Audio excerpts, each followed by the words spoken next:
Hello hi नमस्कार शुभ सकाळ सर्वांना. तर आता ना सकाळ झाली. इथं मी गरम पाणी पिले. गरम पाणी केलं होतं. पहिल्यांदा मला उठलं का गरम पाणी लागतं.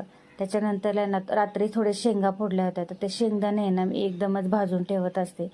कारण काय होतं माहिती आहे का, पटकन कधी जर आपल्याला शेंगदाणे भाजलेले लागले ना, तर मग शेंगा भाजेपर्यंत वाट बघायला तर सगळे एकदम एवढं टोप भरून मी शेंगा फोडल्या होत्या, ते भाजून ठेवले छान असे. त्यानंतर दूध एक साईडला गरम करायला ठेवलं. दूध हे आमचं सकाळीच येतं, तर मी दूध हे छान तापून घेतल्यानंतरला कोबीची भाजी बनवायची होती टिफिनला आणि चपाती. तर कोबी कट करून घेतला पटकन आणि पीठ मळून घेतलं. पीठ मळून झालं थोडंसं ते झाकून ठेवते मी आणि तोपर्यंत मी कोबीची भाजी कापून घेतली. भाजी वगैरे टाकली एक साईडला शिजायला. त्यानंतर इथं बघा माझी मुलगी झोपली होती, तिला थोडी झोपूनच देते, कारण का कसं मुलांना सकाळ सकाळ उठवणं पण चांगलं नाही. तर मग मी काय करते, पटकन चपात्या वगैरे बनवून घेतल्या. म्हटलं तिची झोप पण होईल आणि माझं जेवण पण होऊन देईन.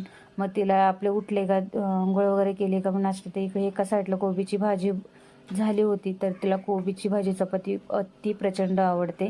त्याच्यानंतर इथे ना मला आज शंकरपाळी बनवायची ती, तर मी इथे ना गव्हाच्या पिठाची शंकरपाळी बनवणार आहे. तर इथे ना मग मी शंकरपाळीचं पीठ वगैरे म्हणून ठेवलं होतं शाळेत जायच्या आधी. त्याच्यानंतरला मग आल्यानंतर जेवण वगैरे केलं. आणि ही जी शंकरपाळी आहे ना, तर मी ती गव्हाच्या पिठाची बनवलेली आहे.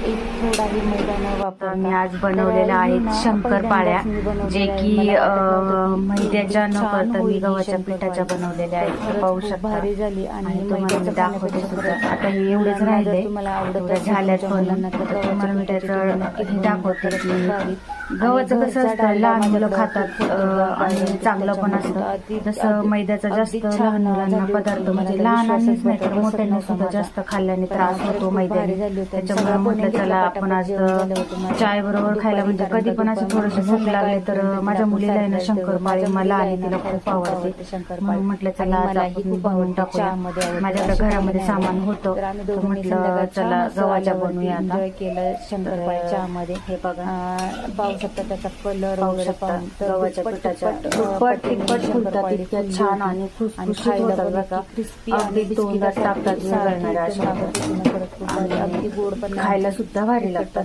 तर पाहू शकता आपल्या शंकरपाळ्या किती छान झालेल्या तर आहेत. कशी वाटली तुम्हाला ही माझी रेसिपी? एकदम मस्त खुसखुशीत आणि कुरकुरीत होतात ते बघा. आणि तुमच्याही चाय बरोबर पण नक्की बनवतो. संध्याकाळच्या चहाच्या नाश्त्याला वगैरे खरंच तर भारी आहे. म्हणजे खूपच मला तर खूप तुम्हाला पण आवडत आवडतं. असेल तर नक्की रेसिपी तुम्हाला आवडतात तर नक्की कमेंट करून सांगा. आणि चाय बरोबर खायला कोण